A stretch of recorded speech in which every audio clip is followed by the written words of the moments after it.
Assalamu alaikum, my brothers and sisters.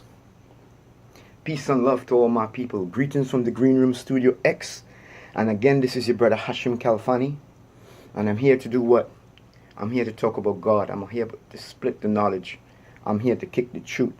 I'm here to revive the soul. People of light, or people who seek light, the only way that their light becomes brighter is when they share this light. No one lights a candle and put a cup over it. No one does that. Remember that. So it's the same thing with your light. Let your light shine before men so that they should see your good works. Again, this is the Green Room Studio X. I ask you to share our videos. I ask you to comment on these videos. Again, this is a one-man show. And I do this not for money, but I do this with the hope of touching somebody's soul. I do this to help my own self. I am in the same hole that you are in. We are all in this journey in this world. We are all on this trip together. And we are in need of each other. I know this morning you probably wake up and there it goes again, another day. Another day of trial, another day of tribulation. But I asked you this morning to think positive. I'm going to talk to you today, and most of the time I talk, sometimes you might be like, is he going to talk about death today again? Well, guess what? That's what I'm going to talk about today. I'm going to talk about the dying man's last word. And it's a live interview they did with this man who was on his dying bed, who died like a week after some of these things that I'm going to say to you that he said. And why am I talking about that? Because I guarantee you that nobody else is telling you about that. So I want to be that one person that reminds you, bro, you got to travel soon. You need to start packing your bag. You need to learn what you need. What will help you survive on that next trip.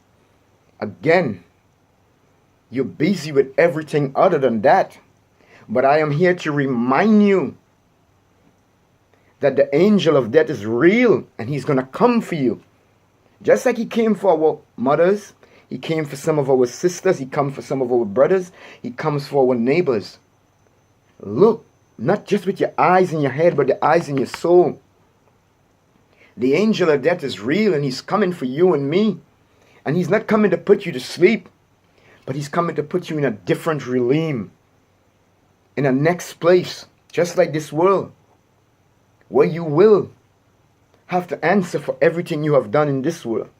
So with this in mind, we should all keep death close. Death, what does death do? It makes us get our act together. If you do not think about death and all you think about is money and sex and eating and drinking, you're going to get catch off guard. And this is what happened to so many people. They are planning for tomorrow. They are planning for next 20 years. And their wife walk in their room and they are dead, cold dead. All their plans are stopped. But they know that they are dead. They know that they are in the morgue. But their ability to make changes, the ability to pack their bag and get prepared is over. Now they're wishing that they could come back. But that's not what I want to talk about today. I want to talk about a dying man's last word. And this story meant a lot to me. So I want to share it with you. I had written this more than a year or two ago. I never think I would be doing the Green Room Studio X, but I wrote it because it meant a lot to me and I wanted to share with people. I want to start off by saying that my idea is a sinner. That is that we have no security. People who are living in this world today, we in reality has no true security. Why do I say that we have no true security, even though we have Allah, even though we can pray, even though we have the Ahlul Bayt? When I say no true security, meaning that Today we could be praying, and tomorrow we could be killing. Today we could be doing good this morning, and 10 minutes after this video, I could be doing wrong. So I'm saying we're living in an insecure world where we keep going up and down and we keep going through changes. Everything changes. The world changes. Season changes. Your clothes get wear out. Your job eventually wears out. So, if you really think about it, your age wears out. Your strength wears out. Your memory wears out. Everything is going through constant changes in this world. It's an insecure world. But we are seeking security. How does one find security in an insecure world? The only thing that does not change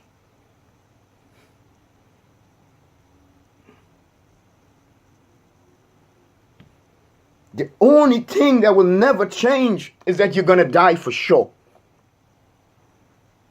That's the only thing that is positively is going to take place. You are going to die. And I'm here to remind you of death. I'm not here to tell you about getting rich. I'm here to remind you of your meeting with your Lord. So again, I say, how do we find security in an insecure world?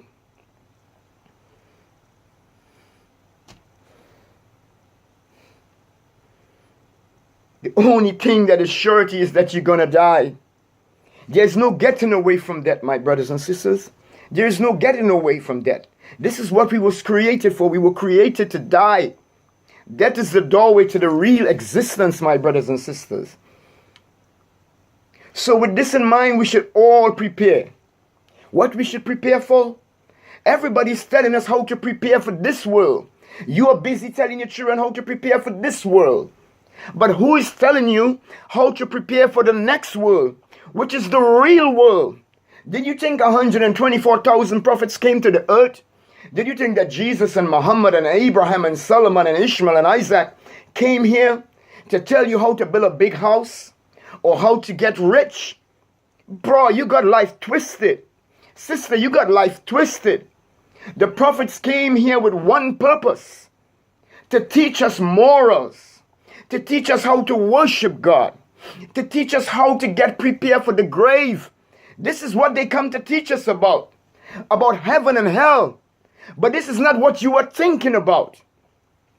Again, I say, how do we find security in an insecure world?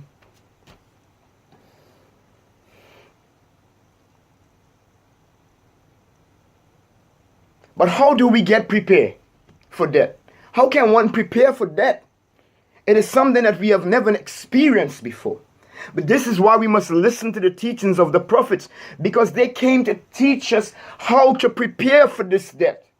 It is coming, my people. One of the best ways, and this is, I'm teaching you the truth, wherever you are this morning, make a testimony in your soul that none has the right to be worshipped but God, that there is no God but God. This is what you must say in your soul. You must bear witness to this. That Jesus is not God. That Muhammad is not God. That Abraham is not God. I'm telling you how to prepare for that. Believe in the oneness of God. Keep this wherever you go. No matter what weaknesses you are going through, what tribulation you are going through. Let this be the last word in your tongue when death comes to you. As I bear witness that none has the right to be worshipped but God. This is your foundation. I'm telling you how to prepare for this grave in this insecure world. Bear witness that none has the right to be worshipped but God. Bear witness that Muhammad is a prophet of God. Bear witness that Jesus is a prophet of God. Try your best to walk in their example. Bruh, this thing is real. That is real. You will be scared. You will be placed in the morgue. We are living in an ever-changing world where nothing stays the same. I'm calling on you, my brothers and sisters, in this insecure world. I know it's hard, But I'm trying to show you how you can grab some form of security that can lead you to a secure place. The devil wishes to mislead you and destroy you. I know you think I'm always talking about debt, but I'm here to remind you of that day. How do we find security in an insecure world? I told you one of the beginning steps is to believe in the oneness of God, to believe in the prophets of God. But I'm saying this belief cannot be a belief where you just say, I believe that Jesus is the prophet of God. I believe Muhammad is the prophet of God. Your belief must lead to actions. You don't have to become an angel, but start by making simple changes in your life every day. If I say something here that is truthful, implement it in your life, or at least make intention.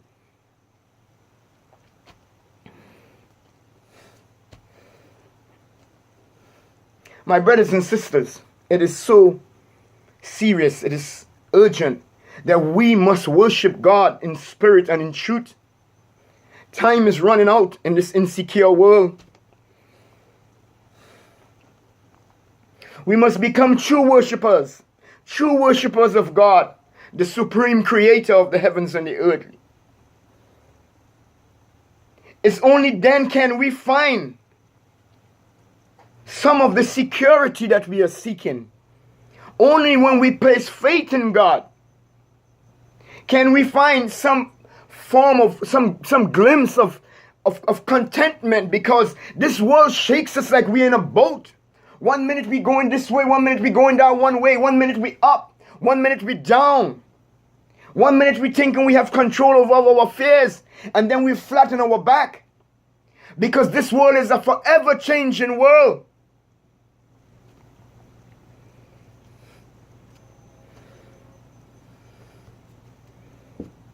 My brothers, I'm going to keep it real with you. The only place that one will find true security, true sanctuary, true peace, true bliss, where there will be no sadness, where there will be no agony, where there will be no quarreling, where will there be no debt, where there will be no fighting, where there will be no displeasure, where there will be no bad smell. It's in heaven. Heaven is real, and hell is real. We must seek out heaven, because if you seek goodness, then heaven is pure goodness. This world is a cesspit. It's a muddy place to drink water from. Its sweet things are mixed with bitter things. Its good things are mixed with bad things. We must seek heaven in this insecure world.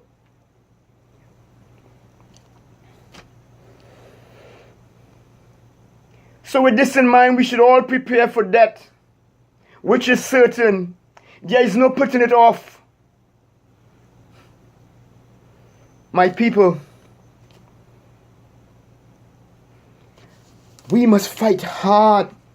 I know it's not easy to stay motivated.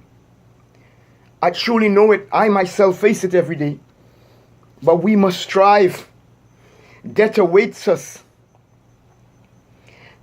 My brothers and sisters, the only time we will truly feel secure is when the living God says, peace be unto you, my servant, enter my paradise. It is the only time you will find true security. Every day we live on this earth, there's a possibility of us displeasing God. There's a chance of us falling in the pits of hell. So we only find security when God says to us, enter my paradise, peace be unto you, worry no more. This is what I seek for me and my family and for all people. This is the only time we will find some form of security, my people. My people, we have the Holy Quran. We have the prophets of God. You who read the Bible, you have this book. We must use these things to bring us closer to God. The prophets of God are a mercy and a connection to God.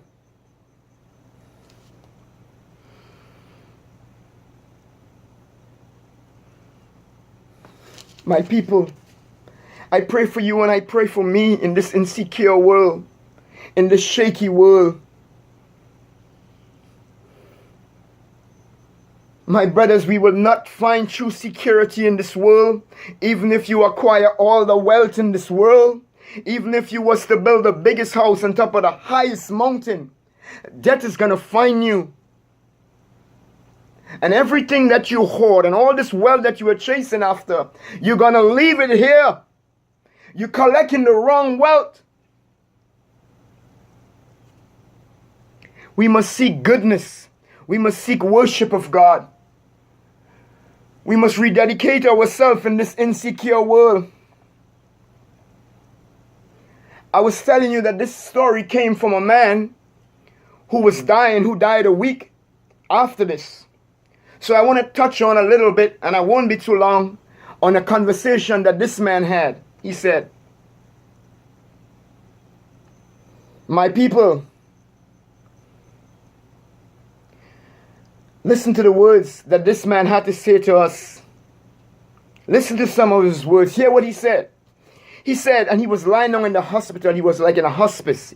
He was about to die, and he said, if you had seen what I had seen in this hospital,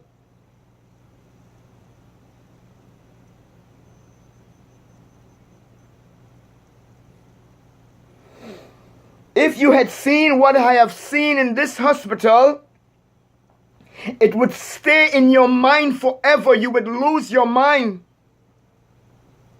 He said, because hell is so terrible, so fearful.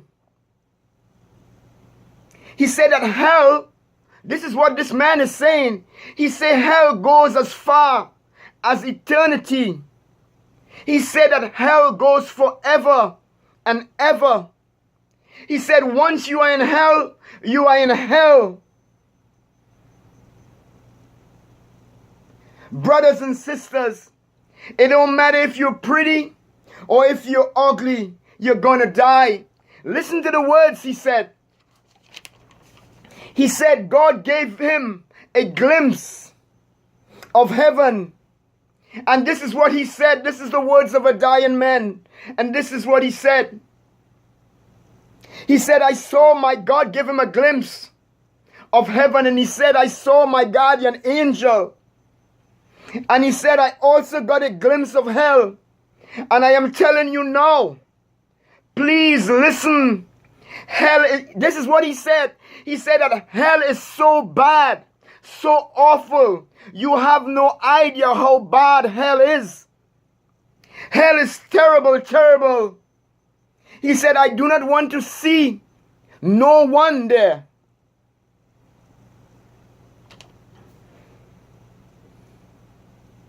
He said, this is what the man in his dying bed said. This is what he saw in his hospital bed. He said that he heard the murmuring, he heard the crying. He said he heard the songs of 1,000 voices all wailing at the same time. It was horrible. This is what he's saying. He said that God gave him a glimpse of hell. And he heard thousands and thousands of voices crying in anguish. He said it was so horrible. Ya Allah, may God spare us the hellfire. This is the words of a dying man. He said, I heard thousands of voices all wailing at the same time. It was horrible.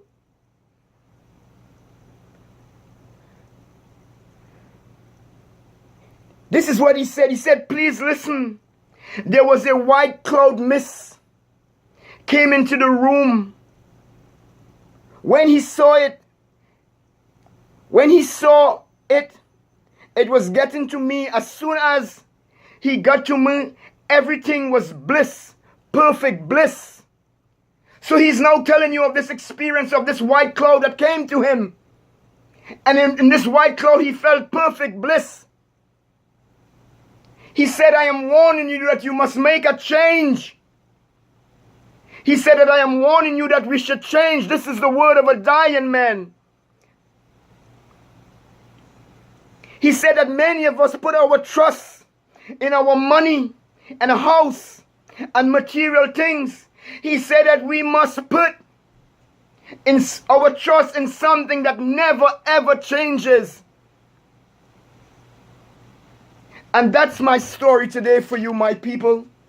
So this is the words of a dying man, a message to you and a message to me, that we should not put our faith in an insecure world, that we should put our faith in a secure world, that we should yearn for heaven. I am here to remind you of your meeting with death, your meeting with your Lord. God is great.